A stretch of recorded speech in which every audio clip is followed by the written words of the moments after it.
Hello everyone, मैं सुनील आप सभी का अपने चैनल एसएसटी विद सुनील में वेलकम करता हूं। जैसा कि थंबनेल देख करके आप जान ही गए हो कि आज का अपना टॉपिक होने वाला है यूपी पेट के एग्ज़ाम से संबंधित जो जीएस का जो आना है पोर्शन भारतीय इतिहास में।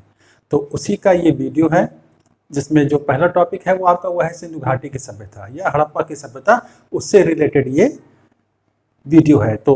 तो मतलब कि सिंधु घाटी की सभ्यता के बारे में जानने को तो जो है बहुत सारा है या मतलब कि बहुत कुछ है, लेकिन मैं आज उन फैक्ट्स को लेकर के आया हूँ जिनके इस एग्ज़ाम में पूछे जाने की संभावना ज़्यादा है। तो हम आज इसी पर बात करेंगे। जिससे बात करेंगे सिंधु घाटी सभ्यता के कौन कौन से स्थल थे। तो स्थल तो बहुत सारे थे, वो खुदाई में मतलब कि बहुत सारे मिले हैं, लेकिन जो इम्पोर्टेंट हैं और जिनसे क्वेश्चन पूछे जाने की संभावना ज़्यादा है या जो मतलब कि किन स्थलों से जो है कौन सी महत्वपूर्ण चीज़ें प्राप्त हुई हैं, तो वो सारा फैक्ट्स आज मैं क्लियर कर दूंगा।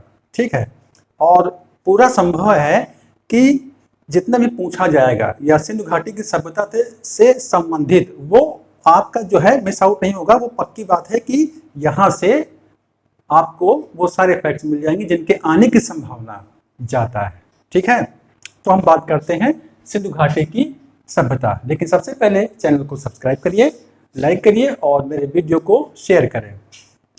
तो बात करते हैं सिंधु घाटी की सभ्यता। देखिए, सिंधु घाटी की सभ्यता सिंधु नदी के क्षेत्र में विकसित हुई थी, तो इसलिए इसको सिंधु घाटी की सभ्यता भी कहते हैं या सिंधु नदी घाटी की सभ्यता भी कहते हैं या हड़प्पा सभ्यता भी कहते हैं। हड़प्पा सभ्यता क्यों मतलब कि क्यों कहते हैं, क्योंकि सबसे पहले हड़प्पा में ही खुदाई हुई थी, तो इसीलिए कहा गया हड़प्पा की सभ्यता भी कहते हैं उसको। ठीक है, लेकिन जो सही नाम है वो है सिंधु नदी घाटी की सभ्यता, है ना, जो कि लागू होता है पूरे क्षेत्र पर। ठीक, तो अब बात करेंगे परिचय। तो परिचय तो मैंने थोड़ा बहुत बता ही दिया। सिंधु नदी के अन्य नाम क्या है, तो क्वेश्चन में ये पूछा जा सकता है कि सिंधु सभ्यता मतलब कि इस सभ्यता के अन्य नाम क्या है, तो हड़प्पा सभ्यता ये पूछा जाता है, तो आप लोग इसको जरूर नोट डाउन कर लेंगे। अब बात करें कि ये कहाँ पर स्थित है, तो दक्षिणी एशिया के पश्चिम में। दक्षिणी एशिया में तो अपना देश आता है हिंदुस्तान। ठीक है, अब हिंदुस्तान के पश्चिमी भाग में और पाकिस्तान वाले एरिया में ये सिंधु घाटी की सभ्यता विस्तृत थी। सभ्यता किसको कहते हैं, जब सभी लोग सामाजिक रूप से, राजनीतिक रूप मतलब कि जो है रूप से और आर्थिक रूप से बहुत व्यवस्थित ढंग से रहने लगते हैं, तो उसको कहते हैं सभ्यता।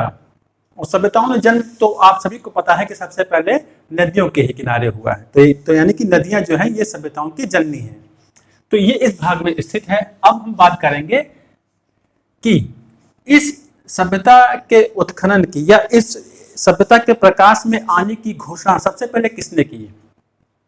वो थे सर जॉन मार्शल, भारतीय पुरातत्व विभाग के ये उच्चाधिकारी थे, और इन्हीं के द्वारा सन 1924 में ये घोषणा की गई कि सिंधु घाटी की सभ्यता भी सभ्यता है।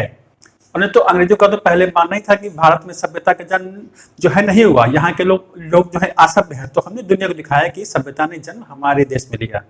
ठीक, तो देखिए, थोड़ा वीडियो हो सकता है कि 15 मिनट तक हो जाए, तो थोड़ा धैर्य करके इसको देखिए जरूर। ठीक है, अब बात करते हैं जहां से प्रश्न पूछे जाने की संभावना ज्यादा है, वो है सभ्यता के चरण।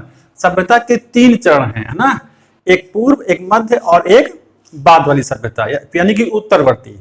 अब पूर्व में बात करेंगे हम लोग, जैसे पहली कौन सी थी, प्रारंभिक हड़प्पाई सभ्यता, जिसका समय था 3300 से 2600 ईसा पूर्व तक। ठीक, अब बात करते हैं परिपक्व हड़प्पाई सभ्यता, यानी कि इस दौरान क्या था कि सभ्यता अपने उन्नति के चरम पर थी और उसके बाद इसका पतन होना शुरू हुआ। तो इसका समय था 2600 से 1900 ईसा पूर्व। और जब इसका जो पतन हुआ उसके बाद कौन कौन से जो है पुरातात्विक स्थल रह गए या खुदाई में मिले, है ना, बाद के लक्षण जिसमें दिखते हैं वो उसको कहते हैं उत्तर हड़प्पाई सभ्यता। इसका समय था 1900 से 1300 ईसा पूर्व। ठीक, तो 3 चरण इसके जो है पूछे जा सकते हैं, तो आप लोग जरूर याद रख लेंगे। अब इसके बाद हम बात करेंगे इस सभ्यता के प्रमुख स्थल कौन से हैं। सबसे ज्यादा इंपॉर्टेंट जो मैंने ये चार्ट बना रखा है, ये सबसे ज्यादा इंपॉर्टेंट है और यहाँ से लगभग क्वेश्चन पूछा जरूर जाएगा। ओके, तो आप लोग जैसा कि देख रहे हैं इसको देखते रहिए आप लोग। और जो उसमें मैंने चार्ट बना रखा है, अब इस चार्ट में जितना भी रेड कलर से लिखा हुआ है, तो उस रेड कलर में स्थलों के नाम है, किसने खुदाई करवाई, ठीक है, किसने खुदाई करवाई, कहाँ पर हैं और खुदाई में क्या मिला, तो हम ये आज जानेंगे इसमें। ठीक है, अब बात करते हैं पहला हड़प्पा। हड़प्पा की खुदाई जो है साहिनी यानी कि दया राम साहिनी जी के द्वारा 1921 में कराई गई थी। ये कहाँ पर है? हड़प्पा पंजाब के मोंटगोमरी जिले में है, रावी नदी के तट पर। यहाँ पर खुदाई में क्या मिला है? अन्नागार, जो कि सबसे इंपॉर्टेंट चीज है। ये बहुत पूछा जाता है कि अन्नागार कहाँ से मिला है, तो हड़प्पा से मिला है। ठीक है, और कहाँ पर है, किस नदी के किनारे, ये पूछे जाते हैं। इसके बाद है जोदड़ो यानी कि मोहन जोदड़ो, मृतकों का टीला भी कहते हैं मोहन जो मतलब कि जोदड़ो को। तो 1922 में इसकी जो है खुदाई हुई थी बनर्जी के द्वारा। ओके, रखाल दास बनर्जी जी के द्वारा इसकी जो है खुदाई हुई थी। ये कहाँ पर पड़ता है? पंजाब प्रांत में। पंजाब प्रांत कौन सा पंजाब? पाकिस्तान वाले पंजाब में लड़काना जिला है, वहीं पर सिंध नदी के किनारे इसकी खुदाई हुई। ये जो है स्थल खुदाई में मिला। अब यहाँ से क्या क्या मिला है ये जानना है आपको। कांसे की नर्तकी की मूर्ति, बहुत पूछा जाता है कि पशुपति मोहर कहाँ से मिली है, जिसमें एक व्यक्ति बैठा हुआ है जिसको चारों ओर से जानवर घेरे हुए हैं, तो पशुपति मुद्रा कहा जाता है भगवान शिव। और दाढ़ी वाला पुरुष मिला है जिसका किला एक खंडित अवस्था में मिला है और उसमें दाढ़ी है उसके। तो ये एक बहुत इंपॉर्टेंट चीज है। तो ये क्वेश्चन पूछा जा सकता है कि दाढ़ी वाले मतलब कि पुरुष का जो ऊपर वाला हिस्सा है मतलब कि फेस, चेहरा पूरा, ये कहाँ से जो है खुदाई मिला है, तो वो क्या है? मोहनजोदड़ो। ठीक, अब बात करते हैं सुतकांगे डोर। सुतकांगे डोर इसकी खुदाई जो है सर स्टीन के द्वारा कराई गई थी। कब कराई गई थी? 1929 में। ये कहाँ पड़ता है? बलूचिस्तान प्रांत में। बलूचिस्तान कहाँ पर है? पाकिस्तान में, दास्त नदी के किनारे। ठीक है, अब यहाँ पर क्या मुख्य चीज क्या है? सुतकांगे डोर जो है ये हड़प्पा और बेबीलोन के बीच व्यापारिक केंद्र जो है हुआ करता था। यहाँ से स्थल मार्ग के द्वारा या जल मार्ग के द्वारा भी यहाँ पर एक लोग आकर के मतलब कि रुकते थे और आगे की यात्रा करते थे। ठीक है, तो हड़प्पा और बेबीलोन के बीच का एक प्रमुख केंद्र हुआ करता था। बेबीलोन कहाँ पड़ता है ना? असीरिया, सुमेरिया, बेबीलोनिया, ये मेसोपोटामिया सभ्यता के स्थल हैं। ठीक है, तो मेसोपोटामिया की सभ्यता के साथ हमारा व्यापारिक संबंध भी था। ठीक है, अब है बात करते हैं चन्नूदड़ो। चन्नूदड़ो की खुदाई जो है मजूमदार के द्वारा जो है कराई गई 1931 में। ये कहाँ पड़ता है? सिंध प्रांत में यानी कि पाकिस्तान में। किस नदी के किनारे? सिंध नदी के किनारे। अब यहाँ पर क्या मिला है? मनका निर्माण का केंद्र। मनका माने हार ना, जो हार की लड़ियां होती हैं वो खुदाई यहाँ से मिला है। और बिल्ली का पीछा करते हुए एक कुत्ते के पदचिन्ह भी यहाँ से मिले हैं। तो क्वेश्चन पूछा जा सकता है चन्हू दड़ो से एक शब्द निकलता है दौड़ो। तो कौन दौड़े? बिल्ली दौड़े और कुत्ता दौड़ा है ना। तो इस प्रकार से आप इसको जो है याद कर लेंगे, बहुत इंपॉर्टेंट है, पूछा जा सकता है। उसके बाद आमरी 1935 में इसकी जो है खुदाई मजूमदार मतलब कि मजूमदार के द्वारा ही कराई गई। कहाँ पड़ता है? सिंध प्रांत में, सिंधु नदी के किनारे पड़ता है। ठीक है, तो इतने स्थल आपने देखे भी, यहाँ पर 5 दिखे, यहाँ पर तो कम से कम 10 हैं। एक सेकंड, तो इतने हैं। तो हड़प्पा हो गया, जो मतलब कि जोदड़ो यानी कि मोहनजोदड़ो हो गया, सुतकांगे डोर हो गया, चन्हूदड़ो हो गया और आमरी हो गया। जो चीजें यहाँ से मिली हैं उसको आप लोग जरूर नोट डाउन कर लेंगे और यही से ही देखिएगा। 100% श्योर है कि क्वेश्चन यही से ही बनेंगे। ठीक है, उसके बाद आप देख रहे हो हिरण के साक्ष्य कहाँ से मिले हैं? आमरी से। तो शायद उतना इंपॉर्टेंट शायद नहीं है, लेकिन लिखने में क्या आता है? जीएस है, पूछा जा सकता है। उसके बाद कालीबंगन, बहुत इंपॉर्टेंट, मोस्ट इंपॉर्टेंट। ये भारत में राजस्थान में है, गंगानगर जिला। तो कालीबंगन की खोज जो है खुदाई घोष के द्वारा 1953 में कराई गई। ये राजस्थान में घग्गर नदी के किनारे स्थित था, है भी। मतलब कालीबंगा आज भी है। कालीबंगा का मतलब होता है काली चूड़िया, जहां पर खुदाई में मिली थी, इसलिए इसका नाम पड़ा कालीबंगा। और यहाँ पर खेतों की सिंचाई सॉरी मतलब खेतों की जुताई के प्रमाण भी मिले हैं, साक्ष्य मिले हैं, जिसके द्वारा हम ये अनुमान लगाते हैं कि यहाँ के लोग सरसों और मटर की भी जो है चने की खेती किया करते थे, ऐसा प्रमाण मिलता है। तो ये क्वेश्चन आता है कि खेतों की जुताई के प्रमाण कहाँ से मिले हैं? तो कालीबंगा से मिले हैं। कहाँ पर है? राजस्थान में, घग्गर नदी, जिसका कि अब अस्तित्व नहीं है।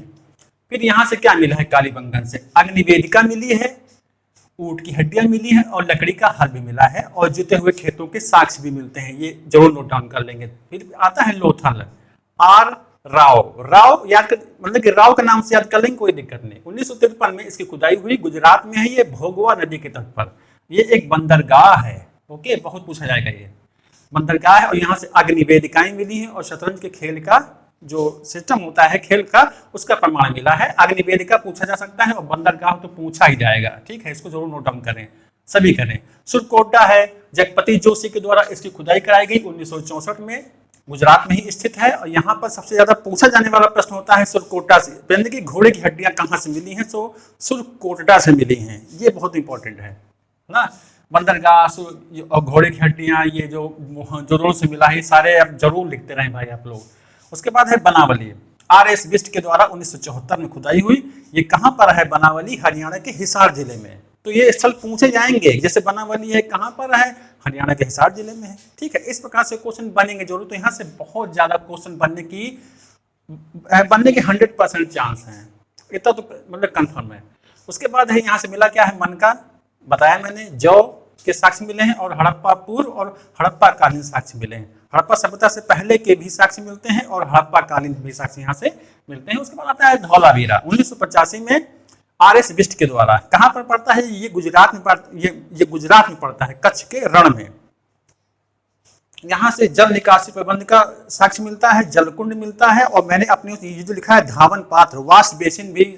सबसे बड़ी चीज यहाँ से जो क्वेश्चन बन सकता है वो धौलावीर से, मतलब कि वाश बेसिन, मतलब कि धावन पात्र जिसमें हाथ धोया जाता था या बर्तन, ये कहाँ से मिला है? तो ये धौलावीरा से मिला है। इसको आप लोग जरूर नोट डाउन करें भाई, है ना। तो ये दसों जितना भी मैंने आप लोग को ये बता दिया है, ये सारे के सारे बहुत ही इंपॉर्टेंट है और यहीं से ही देखिएगा क्वेश्चन जरूर पूछे जाएंगे। तो आप लोगों को मैं सजेस्ट कर रहा हूं, या कह सकते हैं आज्ञा दे रहा हूं, इसको नोट डाउन जरूर कर ले भाई। ओके, फिर आप बात करते हैं कि यहाँ का नगर नियोजन क्या था। सबसे इंपॉर्टेंट चीज, शहर जो थे यहाँ के, ये नगर और दुर्ग में बटे हुए थे। दुर्ग वाला हिस्सा थोड़ा ऊपर रहता था और नगर थोड़ा निचले हिस्से में था। दुर्ग में जो है साधन संपन्न लोग जो है रहा करते थे और नगर में आम लोग रहते थे जो निचला होता था। तो इसको आप याद रखेंगे कि शहरों को दो भाग में बांटा गया था, एक दुर्ग नगर, एक निचला नगर। अब यहाँ पर जो घर बने हैं वो पक्की ईंटों से बने हैं, सभी जानते हैं। ग्रिड, ये क्वेश्चन बन सकता है, ग्रिड प्रणाली के आधार पर यहाँ पर सड़कें एक दूसरे को समकोण पर काटती थी। ये जरूर लिखें भाई, सड़कें एक दूसरे को समकोण पर काटती थी। और जल निकासी इस सभ्यता की सबसे प्रमुख विशेषता है ना। सड़कों से, एक सेकेंड थोड़ा लाइट ठीक कर लेते हैं।